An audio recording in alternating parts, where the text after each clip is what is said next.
So guys, आज हम लोग CSRF अटैक के बारे में जानने वाले हैं, वो भी प्रैक्टिकल के साथ। तो सबसे पहले मैं आप लोगों को ये बता देना चाहता हूँ कि ये CSRF होता क्या है। देखो गाइस, हो सकता है कि ये जो वीडियो है बहुत लंबा होने वाला है, तकरीबन 15 मिनट के लिए, ठीक है। तो ये वीडियो आखिर तक बने रहिए, ठीक है, बहुत ही इंपॉर्टेंट वीडियो है। तो सबसे पहले मैं ये बोलना चाहता हूँ कि भाई जो CSRF होता क्या है। देखो भाई, CSRF का जो फुल फॉर्म होता है वो है क्रॉस साइट रिक्वेस्ट फॉरगेरी, ठीक है। तो ये होता क्या है, मेनली जो CSRF जो होता है ये होता क्या है। देखो, जो अटैकर्स है, ठीक है, जो अटैकर्स है ये लोग क्या करते हैं कि ये खुद अटैक नहीं करते, ठीक है। वो खुद अपना एक स्क्रिप्ट बना लेता है जहाँ पर सीजन कुकीज का यूज़ किया जाता है और किसी हेडर्स का यूज़ किया जाता है, HTTP हेडर्स का यूज़ किया जाता है, जिससे किसी होस्टिंग पे या फिर किसी भी तरह उस लिंक को जनरेट करके जो विक्टिम्स है उस विक्टिम्स के पास भेजने के बाद उस विक्टिम्स के जरिए क्लिक करने के बाद वो उस वेबसाइट का एक्सेस ले पाता है, ठीक है। और कह सकते हो उस वेबसाइट का जो कुकीज और जो विक्टिम्स का जितना भी क्रेडेंशियल डिटेल्स ये सब वगैरह है वो चुरा सकता है, ठीक है। तो आप लोगों के सामने ये तो साफ हो गया है कि जो अटैकर्स है ये खुद अटैक नहीं करते, ठीक है। एक क्या करता है कि ये विक्टिम्स को टारगेट करते हैं, विक्टिम्स का पीसी को टारगेट करता है और विक्टिम्स के जरिए क्लिक करवाता है और ये अपना खुद का वर्क करवाता है, ठीक है। तो चलिए, जो CSRF होता है क्रॉस साइट रिक्वेस्ट फॉरगेरी, ये जो अटैकर होता है वो किसको टारगेट करते हैं। सबसे पहले देखो ब्रो, वो सबसे पहले वेबसाइट का जो सोर्स है और उसका जो सीजन कुकीज है उसको टारगेट करते हैं, ठीक है। वो सबसे पहले देखते हैं कि इसका जो सीजन कुकीज कैसे जनरेट होता है या फिर इसका सीजन कुकीज या फिर इसका जो कुकीज वगैरह है कैसे सेव होता है। जैसे आप लोगों को शायद पता होगा कि भाई ये कुकीज क्या होता है। कुकीज अगर आप किसी ब्राउजर पे सर्च कर रहे होते या फिर किसी ब्राउजर पे अगर लॉगिन साइन अप करवाते हैं कि तो वहाँ पर एक कुकीज होता है जहाँ आपको परमिशन मिलता है कि आप 2 दिन के लिए, 3 दिन के लिए, 1 वीक के लिए आप अगर इस वेबसाइट को दोबारा विजिट करते हैं तो ऑटोमेटिकली लॉगिन आ जाएगा या फिर ऑटोमेटिकली आपका जो पैनल है, एक्सेस पैनल है, वो आपको मिल जाने वाला है, ठीक है। हो सकते है वेबसाइट का आप एडमिन हो या फिर वर्डप्रेस का एडमिन हो सकते हैं या फिर आप किसी वेबसाइट का जो लॉगिन फॉर्म है या फिर साइन अप फॉर्म है या फिर किसी बैंक का अकाउंट है ऑनलाइन ट्रांजैक्शन के लिए हो सकते हैं वो आप यूजर्स हो, ठीक है। तो आपको क्या करना होगा, वहाँ पर लॉगिन करना होगा। लॉगिन करने के बाद जो कुकीज वगैरह होता है उसे क्या करता है कि वो जो कुकीज होता है वो आपके ब्राउजर में सेव रहता है, ठीक है, मतलब आपके पीसी में सेव रहता है। और जो अटैकर्स होता है, ठीक है, ये अटैकर्स क्या करता है कि वो जो वेबसाइट, मान के चलिए किसी बैंकिंग वेबसाइट को अटैकर ने टारगेट किया है, ठीक है, तो उसे मानना है कि यहाँ पर CSRF वगैरह उसे मिला है। तो उसने क्या किया कि वहाँ पर उसने खुद एक स्क्रिप्ट क्रिएट किया HTML पे या फिर कुछ भी PHP में, HTML में कुछ भी क्रिएट लिंक खुद का एक स्क्रिप्ट क्रिएट किया।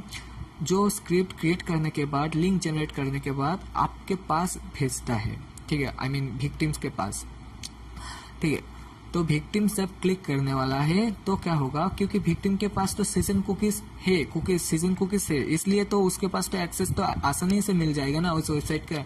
लेकिन जो हैकर्स है, अटैकर्स है, उसका जो पीसी और उसका जो ब्राउजर है उसके पास तो नहीं है उस वेबसाइट का जो लॉगिन कुकीज और सीजन कुकीज है वहाँ पर तो जो अटैकर्स है उसका पीसी में तो नहीं है। जो सीजन कुकीज है वो विक्टिम्स के पीसी में है, विक्टिम्स का जो ब्राउजर है उसके ब्राउजर पे है।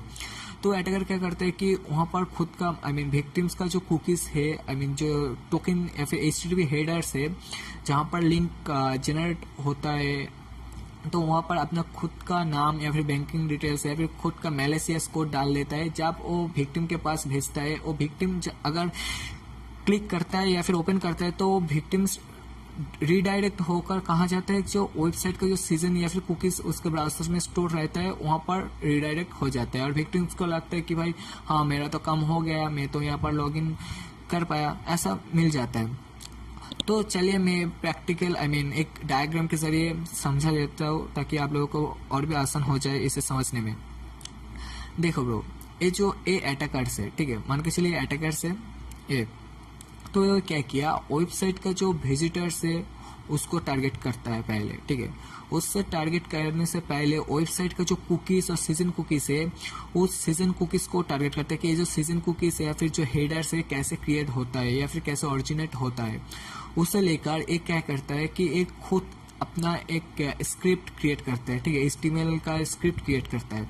उस स्क्रिप्ट को वो एक लिंक के जरिए वो क्या करते हैं कि उस जो विक्टिम्स है, आई मीन विक्टिम्स मतलब आप कह सकते हो जो वेबसाइट का जो यूजर्स है, ठीक है, जो जिनके पास वो वेबसाइट का पासवर्ड, ईमेल, ये सब वगैरह है खुद का, और उसके अकाउंट पे मान के चलिए ये कोई बैंक वेबसाइट है और इसके पास लॉगिन करने के बाद से खुद का, आई मीन इस विक्टिम्स का और इस यूजर्स का एक्सेस है इस वेबसाइट में, और इस अकाउंट पे, आई मीन इसके अकाउंट पे $100 या फिर $200 से, ठीक है। तो एक क्या करता है कि ये जो लिंक जनरेट करके विक्टिम के पास भेजता है, और विक्टिम के पास अगर मान के चलिए जो विक्टिम्स है वो विक्टिम्स वेबसाइट में क्या किया, वेबसाइट में जाकर एडमिन पैनल में जाकर वो रिक्वेस्ट किया कि मुझे $100 इस अकाउंट पे इस नाम से भेजना है सपोज, ठीक है।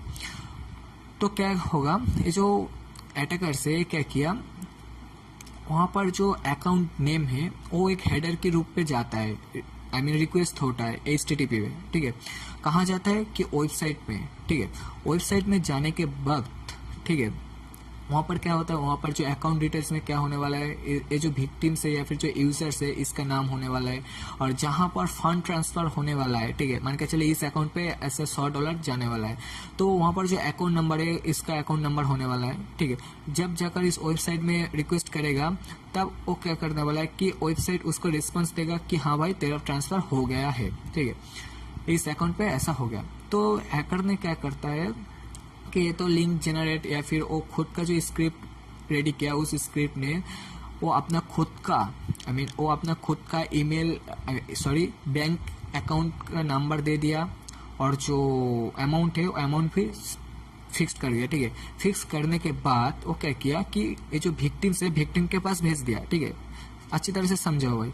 वो अपना खुद का स्क्रिप्ट रेडी करके विक्टिम के पास भेज दिया है, ठीक है, और ये खुद नहीं कर रहा है, ठीक है, क्योंकि इसके पास तो जो सीजन कुकीज है, आई मीन वेबसाइट का जो एक्सेस है इसके पास नहीं है, वेबसाइट का जो सीजन कुकीज या फिर जो कुकीज वगैरह है इसके पास नहीं है, इसके ब्राउजर के, आई मीन इसके ब्राउजर पे नहीं है।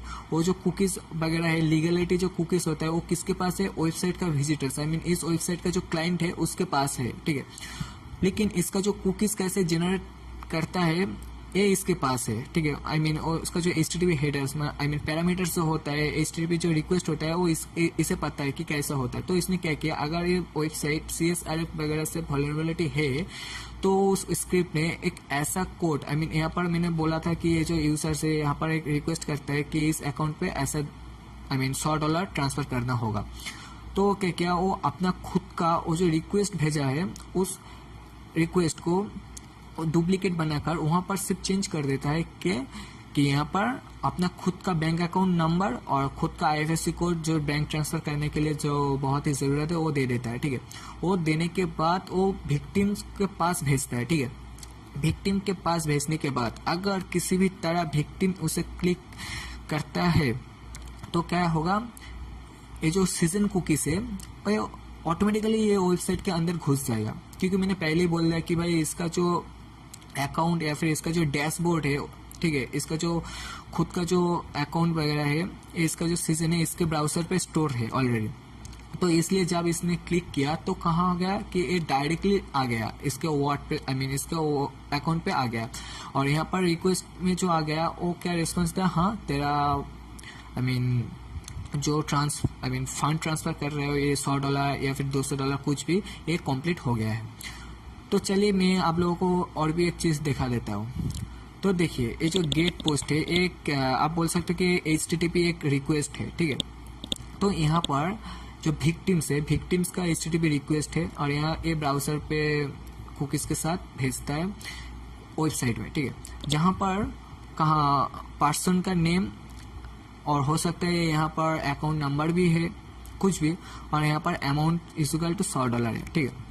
और जो हैकर्स है वो क्या करता है कि यहाँ पर सेम टू सेम आप खुद ही देख लीजिए, यहाँ पर जो है, यहाँ पर सेम टू सेम एक ही चीज़ है, लेकिन यहाँ पर जो पर्सन का नेम और या फिर अकाउंट नंबर है, यहाँ पर अटैकर का अकाउंट नंबर दे देता है और अमाउंट पे $100 कुछ भी दे देता है, ठीक है। और इस एक स्क्रिप्ट के जरिए क्या करता है कि विक्टिम्स को भेजता है, ठीक है।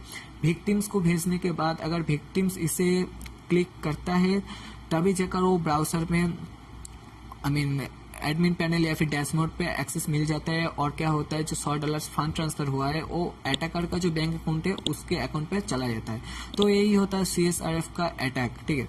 तो ऐसे ही मैं आप लोगों को कुछ आइडिया दे दिया कि मेनली जो होता है ना, जो अटैकर्स है वो खुद अटैक नहीं करते हैं, ठीक है। वो विक्टिम्स बनाता है, उसका जो विक्टिम्स है और जो वेबसाइट, जिस वेबसाइट को वो टारगेट किया है उस वेबसाइट का जो कुकीज कैसे जनरेट हो सकता है, ठीक है, कैसे वल्नरेबिलिटी है, ठीक है, उस कुकीज को और उसका जो HTTP हेडर्स है उसे लेकर एक खुद का एक स्क्रिप्ट बना लेता है, ठीक है। उस स्क्रिप्ट के जरिए ये भेजता है विक्टिम के पास, इस वेबसाइट का जो एडमिन पैनल हो सकता है, यूजर्स हो सकता है, कुछ भी, ठीक है, उसके पास भेजते हैं। अगर वो क्लिक करता है तो ऑटोमेटिकली वो वेबसाइट का जो मेन जहाँ पर जाना चाहते हैं उस कुकीज का जो मकसद है कि इस कुकीज का काम यही होगा कि इसका जो फंड ट्रांसफर है वहाँ पर डायरेक्ट रिडायरेक्ट कर देने वाला है, ठीक है। तो वहाँ पर हो जाता है, ठीक है, ऐसे ही।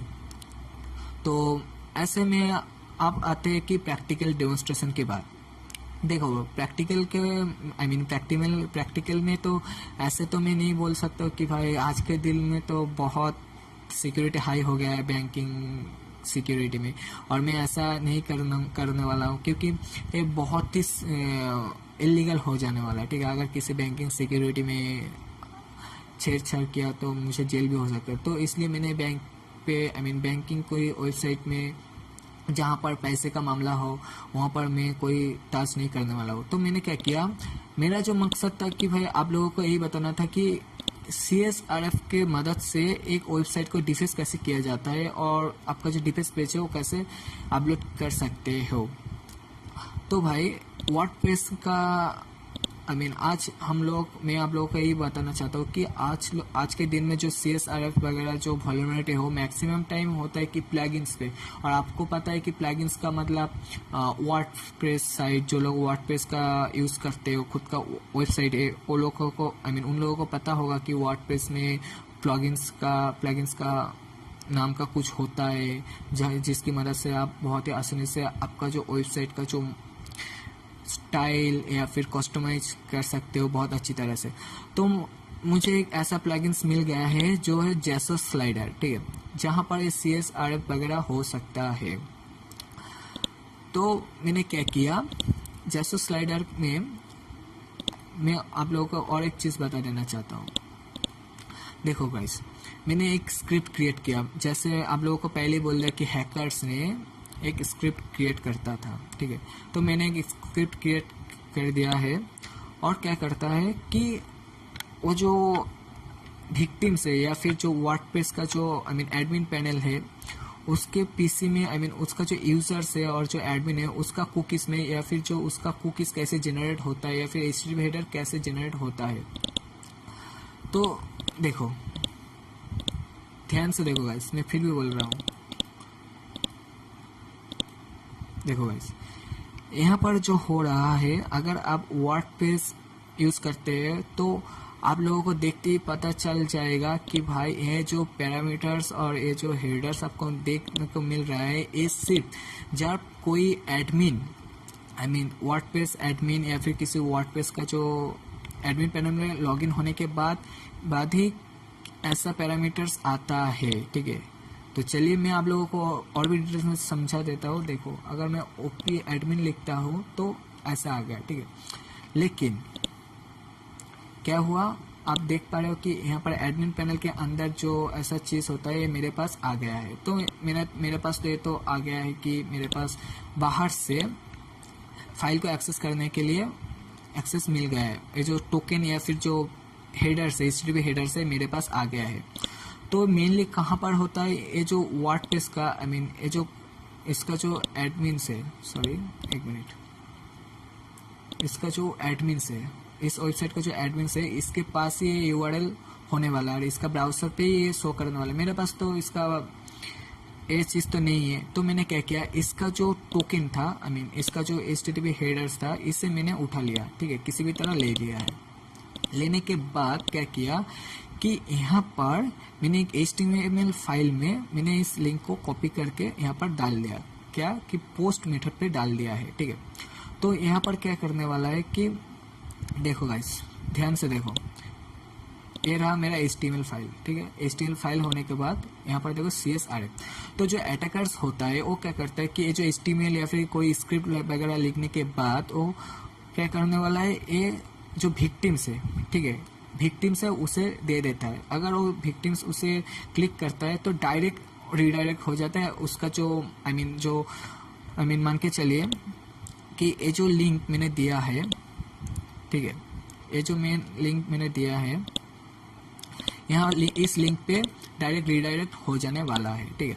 तो जैसे आप देख पा रहे हो कि यहाँ पर देखो रीडायरेक्ट ऑलरेडी हो चुका है, लेकिन मेरे पास तो मैं ऐसे तो अपलोड नहीं कर सकता हूँ ना, तो मुझे पोस्ट मेथड पे अपलोड करना होगा। तो इसलिए मैंने क्या किया कि पोस्ट मेथड पे आप खुद ही देख लीजिए। मैंने इस वीडियो के बाद में मैं इस स्क्रिप्ट को और जो ट्यूटोरियल है मैं आप लोगों को दे दूंगा ताकि कोई दिक्कत ना हो जाए। तो ये क्या हो गया कि मैंने दे दिया ये चीज़ पैरामीटर से, या फिर बोल सकते कि HTTP हेडर्स मैंने ऐड कर दिया। तो आप देख लीजिए, ध्यान से देखिए इस वीडियो को। यहाँ पर एक सिंपल सा एक HTML का फॉर्म है, जहाँ पर ब्राउज करने के बाद यहाँ पर जो कैसे अपलोड कर दीजिए इंडी HTML, जैसे मैंने अपलोड कर दिया। चलो फिर से मैं HTML को अपलोड करता हूँ। देखो यहाँ पर जब मैंने सबमिट बटन को क्लिक करता हूँ तो क्या हुआ, डायरेक्ट रीडायरेक्ट होकर कहाँ गया, इस लिंक पे गया है, इस लिंक पे गया है, ठीक है। तो चलिए देखते हैं अपलोड होता है कि नहीं होता है। चलो देखते हैं। देखो जैसे मैंने बोला कि ये जो अपलोड हुआ है वो कहाँ पर अपलोड हुआ है। देखो इसे कॉपी कीजिए, लिंक इन न्यू टैब पे जाइए।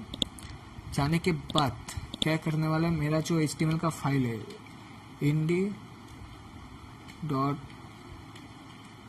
ओके। आप देख पा रहे हो गाइस, यहाँ पर ऑलरेडी मेरा जो अपलोड है, मेरा जो डिफेसमेंट पेज है वो ऑलरेडी अपलोड हो गया।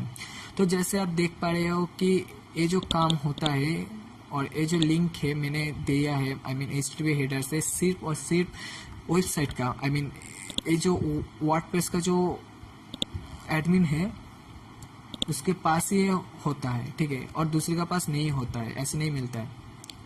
तो ये जैसे स्लाइडर अभी भी वल्नरेबिलिटी है CSRF से, तो इसलिए मैंने क्या किया, यहाँ पर जो कोड है यहाँ पर जो एडमिन का जो सीजन कुकीज का जो हेडर्स होता है HTTP हेडर्स, उसको मैंने ले लिया किसी भी तरह। वो लेने के बाद मैंने एक स्क्रिप्ट क्रिएट किया HTML फॉर्मेट पे।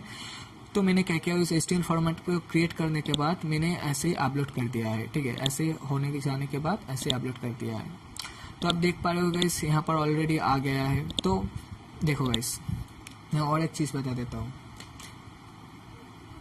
देखो जैसे स्लाइडर जैसे अपलोडर, ठीक है, आ गया। देखो वेब कंटेंट पे कुछ भी नहीं है, ठीक है।